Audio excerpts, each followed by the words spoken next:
Hello everyone, it's Becca from BEKAHBOOKSANDBUJO, and in today's video, I will be reading all of the Goodreads Choice Awards nominees that I own.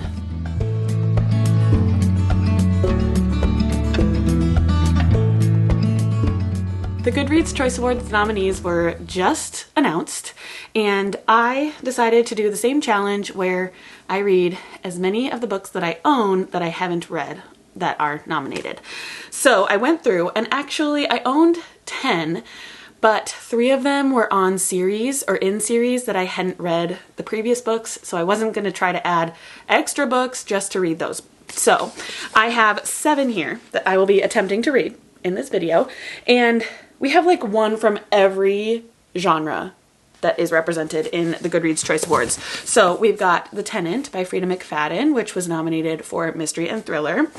Wild Dark Shore by Charlotte McConaughey was nominated in the general fiction category, I believe. Finding Grace by Loretta Rothschild is for the debut category.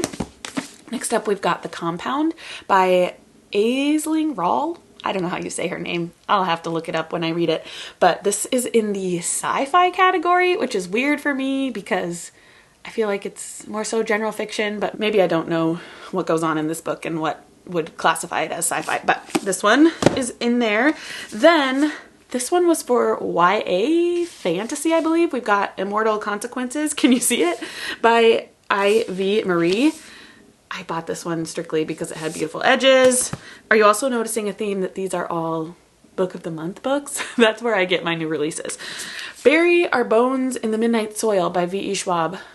This was just fantasy, I think, adult fantasy category. And lastly, we have Silver Elite by Danny Francis, which was nominated in the romantasy category. So I've got my work cut out for me to try to read these books, and as I read them, I will give you updates. Once I complete them, we will vote in that category, whether I vote for the ones that I read here or if it's ones that I read previously this year. You'll find out along with me, and yeah, I hope we can find some good books in this video. So let's get started. I'm about halfway through The Tenant, I think. I actually haven't looked in the book, but my audiobook says, where are we? Hello, hello, hello. My audiobook says I'm 47%, chapter 28. Let me find it as I talk to you. Because I have heard from people before that Freida McFadden kind of follows this formula in all of her books. And I didn't realize it was going to be like so exact to The Housemaid. I read The Housemaid just a couple months ago, and it's about a couple who lives in a house. They bring someone into their house who lives in the attic. This is literally that. It's about a couple. They need someone to live in their house to help pay the mortgage, so they find a tenant. She lives in the attic. And then like almost the exact same thing happens, like gaslighting happens. It's different from The Housemaid, but definitely some manipulation. Here I am, 158-ish. Some manipulation. Yeah, it's like very similar to The Housemaid, and I can already figure out what's gonna happen. The writing is really not great, but it's almost like a car crash. Like, I can't turn away. I have to keep reading, and it's like so easy reading. I literally started this book last night, and it's 8 a.m. So I have done lots of reading thanks to my baby not sleeping, but I can't look away. I'm gonna keep reading it. I gotta finish to see if it like really is an exact copy of The Housemaid. I feel like it's going in that direction. I feel like our main character is being set up for some reason or another. It's funny because we're following Blake, and he loses his job right away at the beginning of the book. He is accused of stealing money from his company, so he's let go, and then he basically becomes this vegetable for the next 2 months, doesn't try to find a job. His fiance is pushing him every day to search for a job, figure something out. And then she starts to believe that he did maybe take the money from the company. And so she's like slowly starting to turn on him, all because they get this tenant to live in their house, and Blake thinks it's the tenant who's turning his fiance on him. But I'm wondering if like they have this whole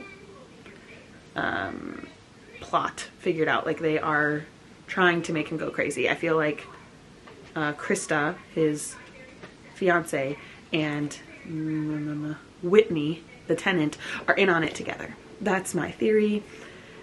It's not spoilers because I'm just thinking that. I don't know if it's true or not. But it feels like that could be pretty obviously the answer. Knowing Frida McFadden in the past, maybe. I get why people love these books. They're so easy to read, and for people who aren't like big into reading, I understand how this would get them into reading. So I don't know. I don't think it will get my vote in the mystery thriller category, but I'm definitely going to still keep reading because I want to know how it all ends up and if it is like a carbon copy of her other book that I've read. We'll see. So I'm going to keep reading. I'll probably just update you once more at the end because I don't feel like this deserves more screen time. It's not that great of a book. Like literally within the first couple of pages, we learn about a woman named Quilizabeth. Not Elizabeth, Quilizabeth. Ridiculous. Okay, I'll talk to you a little bit later once I finish this one. I just realized I'm perfectly matching with the Tenant. Here to tell you that I completed it and it was pretty predictable. While my guess wasn't 100% right, I still could kind of sense what was going on once I got further in the book. It was still like definitely entertaining. Like Frida McFadden knows how to make you want to keep reading. I read it in basically one day. I read 5% of it on Saturday night and then went ahead and finished it on Sunday. So compulsively readable. I just wanted to have my earbud in and listen to it because I wanted to know what was going to happen, which I mean is a testament to this writer. Like she definitely writes popcorn thrillers and gets people reading. Even though I don't think it's good writing, nor is it super unique. Like the mystery, the thriller that goes on, it's not super unique, like I said. So I'm gonna give it 3 stars though, because it was like, okay, I don't think I'm gonna read anymore by Frida McFadden, but I understand why people like her, especially people who aren't big readers and are getting into reading. Like this makes sense. Look at our hands are the same. Anyway, yeah, 3 stars. I definitely will not vote for this one. Actually, so that was the only mystery thriller that I needed to read in that category. So let's go to the awards and decide which one I'm gonna vote for. How can I choose here? Mystery thriller. Can I spin? I'm not going to spin anything. I just am going to look. I'll let you click the button for me. Theodore wants to help me vote. So I read The Tenant, and I read Vera Wong, but that's it. So Theo, I'm going to have you vote for Vera Wong's Guide to Snooping on a Dead Man for me. That one? Yep, that orange one. Oops, can you just click that yellow vote button? Yeah. Perfect. Thanks, buddy. Okay, so I've put my vote in for that category, and we'll see which book I end up picking up next. So I read Wild Dark Shore, and I'm not going to talk much about my thoughts because I exclusive vlogged this for my patrons because this is our book club book for November. We'll discuss it at the beginning of December. I won't say much other than holy moly, it's a great book, and it definitely deserves all the hype it's getting. It definitely deserves this nomination that it got in the fiction category. I gave it 5 stars, and it makes you think. Yeah, and a lot of themes about parenthood, motherhood, fatherhood, but also just like end of the world stuff. Like it's climate fiction, so that's, yeah, a lot to unpack and think about there.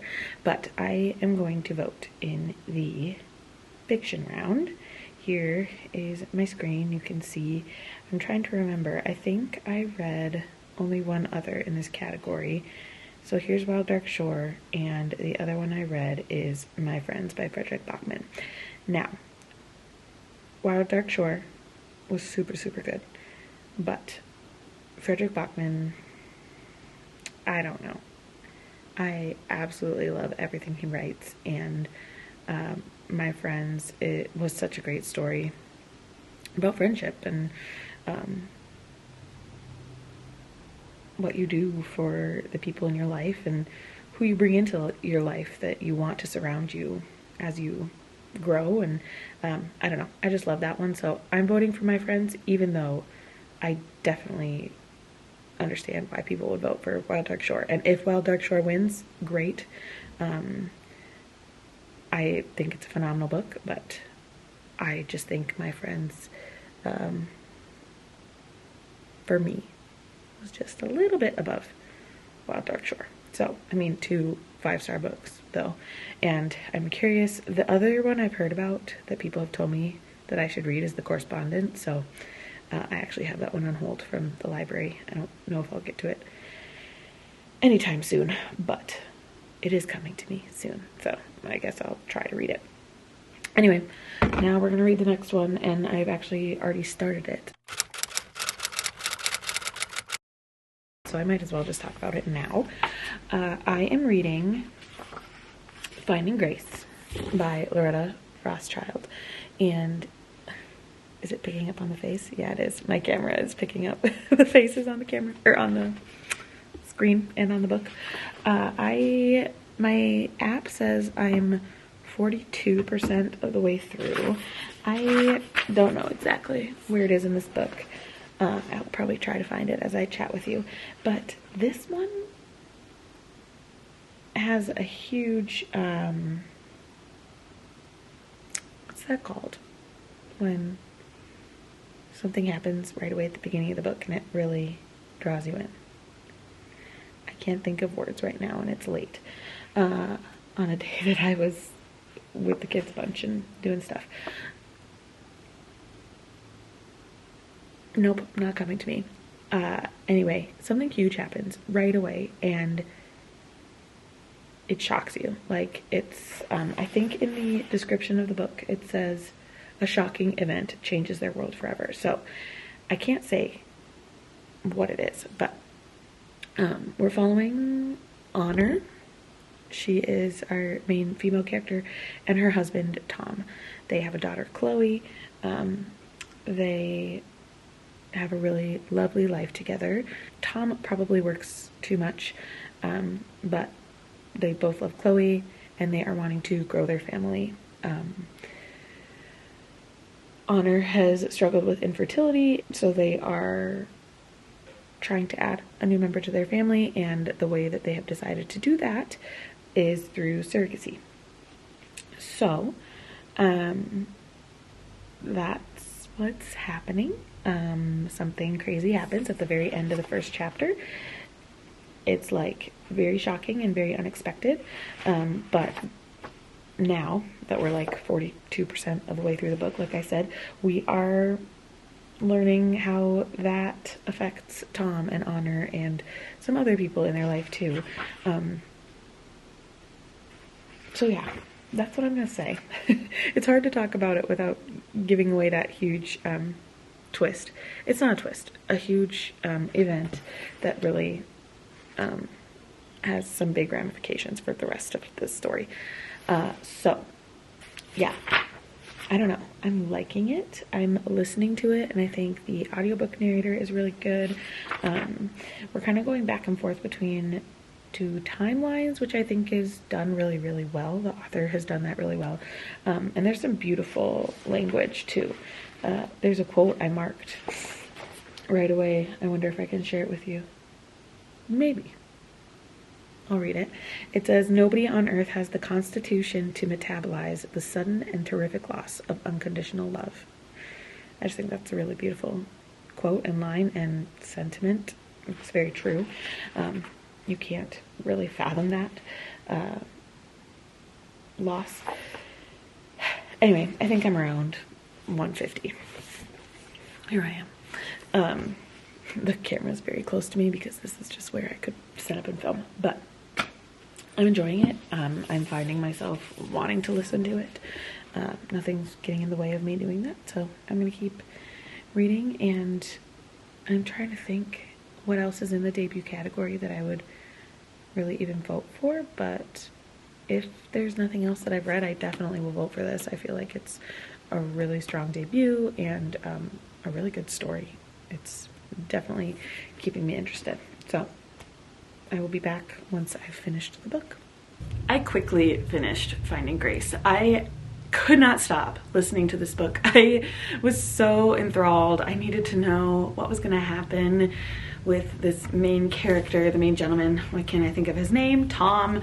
I just had to know. And I ended up really, really liking it. I gave it 4.5 stars.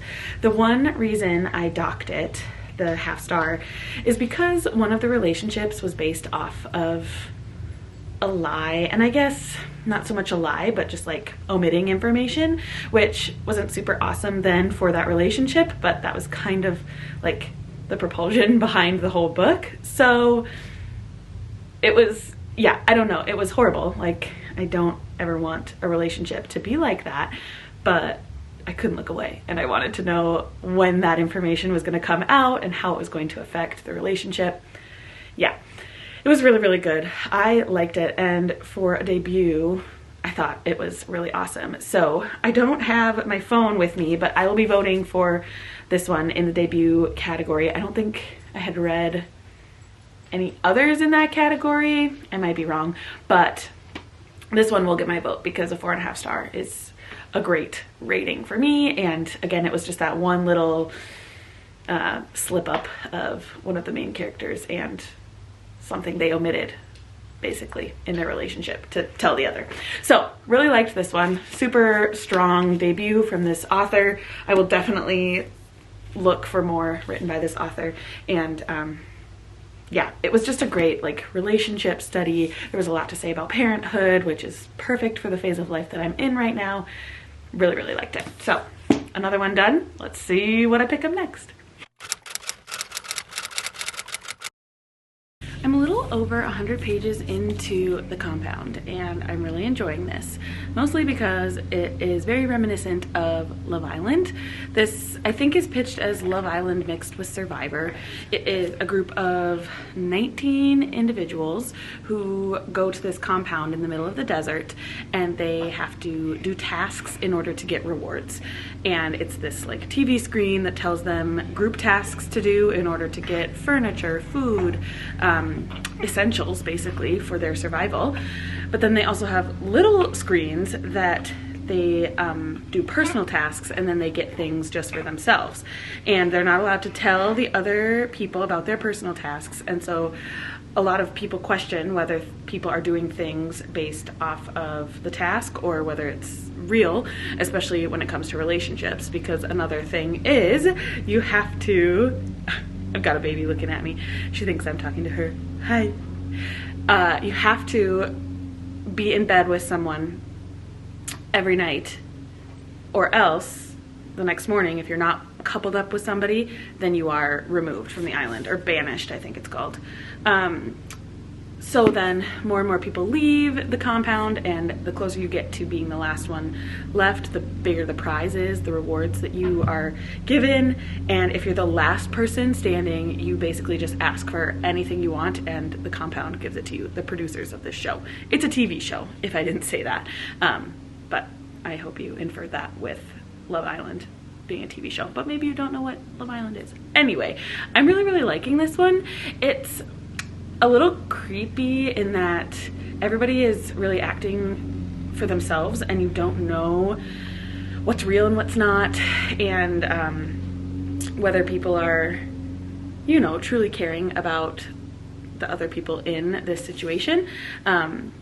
They're having some troubles getting food right now, and a lot of people are turning more toward their personal tasks to get themselves food rather than getting the whole group food. It's very interesting. I'm intrigued if it's going to take a more sinister turn and people are going to start getting violent. Sorry, baby. Dropped the book almost on my baby, but we missed. Good job. I'm just wondering if it doesn't say anything about like more violence or like a more horror theme, but it does say that once you get to 5 people left in the game, you can be violent, and the producers will step in if there's ever like life at stake. But sounds a little creepy and weird, but I'm liking it. It's very addictive to listen to, I would say, and because I am a reality TV show person, especially Survivor and Love Island, it's really working for me. So it's all good, right, Sylvia? I will let you know once I'm a little bit farther along in the book. I finished The Compound and I really, really loved it. I think the reason I loved it so much is because I love reality TV and I love Love Island in particular, and this is heavily based off of that show, I would say. Plus it has some Survivor elements, which I love the show Survivor, so I really liked it. It definitely had an ambiguous ending, which I know isn't for everybody. Sometimes it works for me, sometimes it doesn't, and this time it was okay. While I would have liked to know more of what happened to the characters, in the end, I was still okay with how it ended. I feel like it was perfect for the game show aspect of how it ended. Especially because at the end of game shows, we don't really get what comes after, usually. Now they've started like reunions and stuff and we find out more. But yeah, I really liked this one. I think it was a strong, strong debut by this author. And I looked, she's 27 years old. Cool, good for her. Has a published book that is getting a lot of acclaim through Book of the Month, through Goodreads. Good for her. So let's vote. One thing I did see overnight was that the final round has opened, which I'm nervous because there might be some books that I will be reading maybe on the rest of this video that didn't make it onto the next round. So then maybe I won't read those books. I don't know. First of all, let's vote for this book because, well, let's see if it made it into that category, I guess. Here we go. Vote in the final round. I'm just gonna go straight to science fiction because this is what category this book is in, and there it is. It did make it. So I am going to vote for The Compound, just to see what others are in this category. I don't really know. I feel like maybe John Scalzi will win, or Adrian Tchaikovsky. That he's a big, she, I don't know. They're a big author. Nnedi Okorafor, I feel like, is kind of a big author. So I don't know who's going to win that category. But let's look and see what books made it, and maybe I'll do my final votes with you now.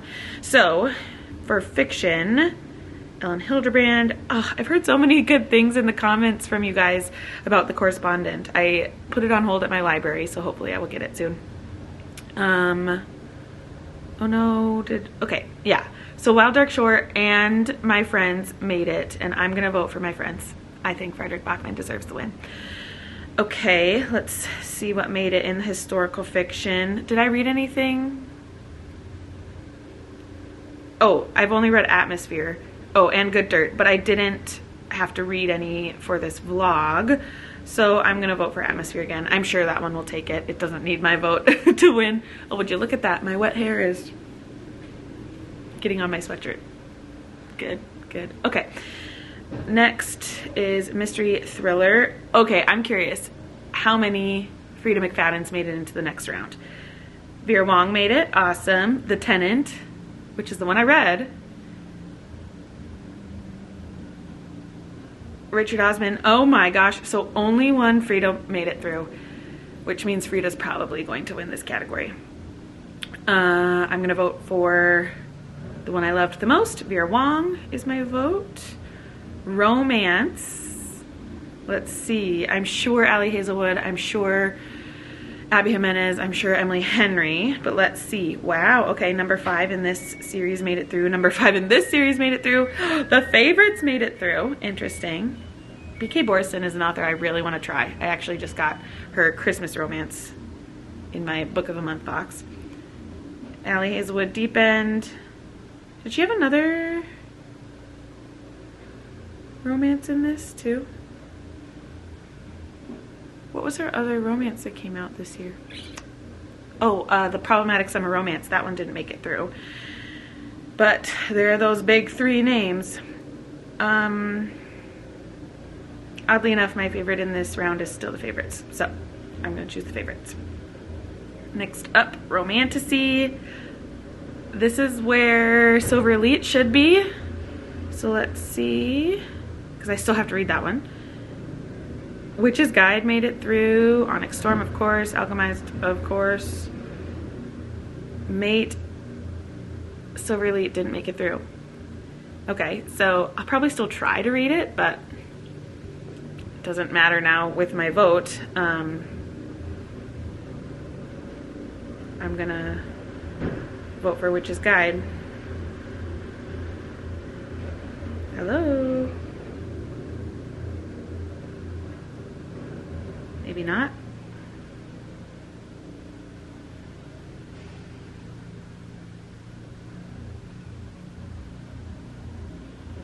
There we go. I don't know why my vote wouldn't register the first time. Okay, next. Fantasy.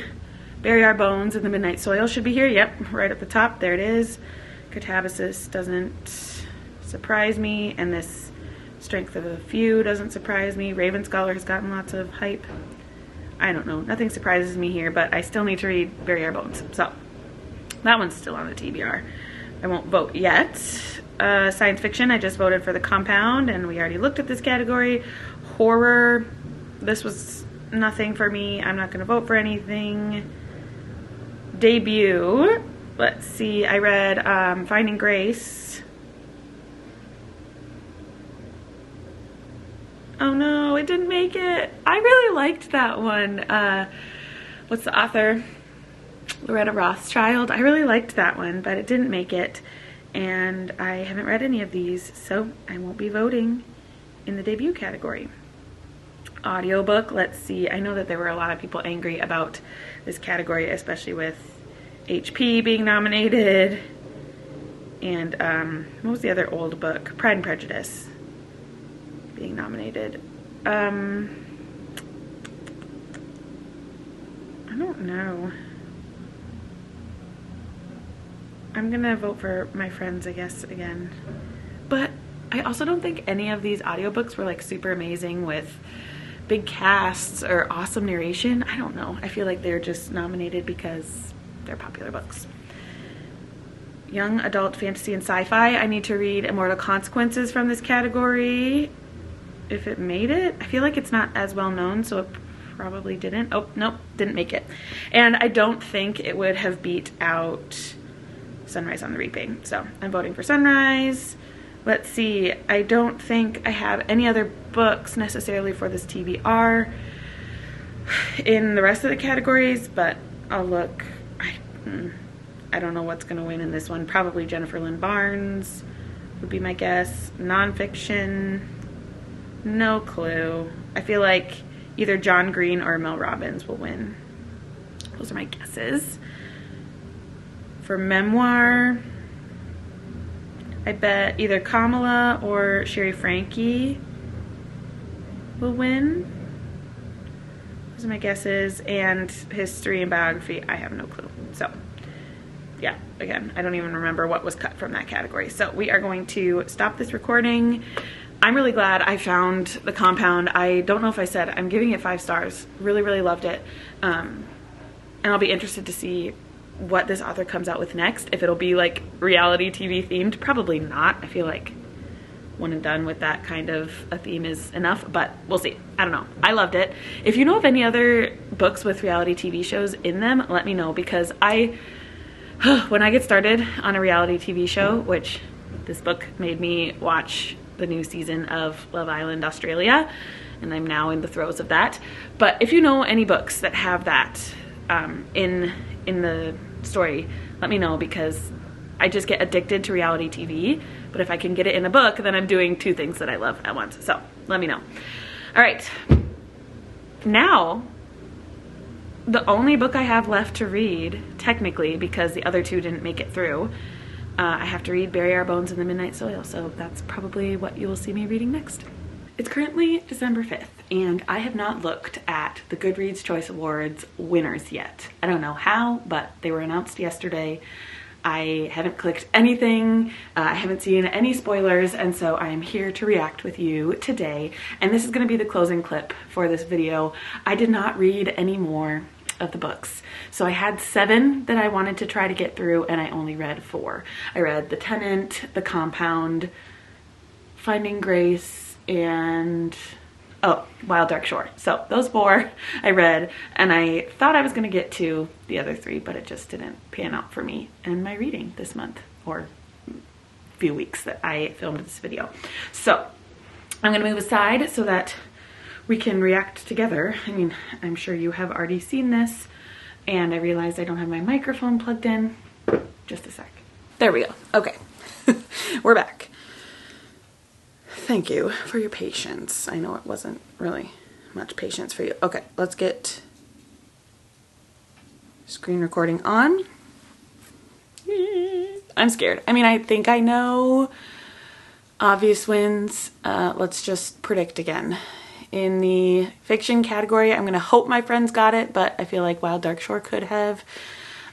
In the historical fiction, it's gotta be Taylor Jenkins Reid. Romance, I feel like Emily Henry probably won it. Mystery thriller, I feel like it was Frida McFadden. Did we get all the big ones? Those are the ones that I've probably read from. So let's check. Goodreads Choice Awards. Here we go. What are the winners? View results. I already see. Oh, that was nominees on my shelves. Okay. Frederick Bachman won! My friends won! Oh, that makes me happy. Okay, so he won by 60,000 votes, but Wild Dark Shore got second and The Correspondent got third. Many of you have said I should try The Correspondent, and I have it on hold at my library. It's just gonna be a while because I think a lot of people are wanting to read it nowadays, but that makes me really, really happy. Way to go, Freddie B. You did it. Okay, and I mean, I don't really think it matters necessarily the ordering of everything else. So, okay, historical fiction, TJR. Yep, atmosphere. 254,000 votes. Holy smokes. And then Broken Country got less than 100,000. That's just nuts. I voted for TJR. None of these others, I mean, like, again, ordering probably doesn't really matter. Mystery thriller, is it Frida? What? What? Okay, Lori, my patron, Lori, said she was shocked by the mystery thriller category, and I was like, how could you be shocked? It's gotta be Frida. But it wasn't. Not Quite Dead Yet by Holly Jackson. Interesting. I'm wondering if just so many people voted for her because they knew her from, what else did she write? A Good Girl's Guide to Murder series. But then Frida McFadden's The Tenant got 70,000 votes. And then next up was The Thursday Murder Club. So, I mean, interesting. I did not see that one coming whatsoever. Vera Wong is what I voted for, and that got 1, 2, 3, 4, 5, 6th. Okay. Good for Vera Wong. Romance. It's gotta be, right? Emily Henry? Yeah. And people didn't even like that one that much, but I'm sure people just voted for it because it was Emily Henry and they love books by her that they've read in the past. Abby Jimenez got second. Oh, but she was down like 25,000 votes. Shoot, 24,000. 23 won. Okay. Carly Fortune got third. Allie Hazelwood got fourth, and The Favorites got fifth. That was my vote for The Favorites. So, okay. I mean, Emily Henry, I think, has won every single year for the past 5 years or something crazy like that. I'm pretty sure she has. So, no surprise there. Romantasy, it's gotta be, this is one I didn't predict earlier, but it's gotta be Onyx Storm. Right? Yep. almost 300,000 votes. And then Alchemized got second with 86,000 votes. Okay, crazy.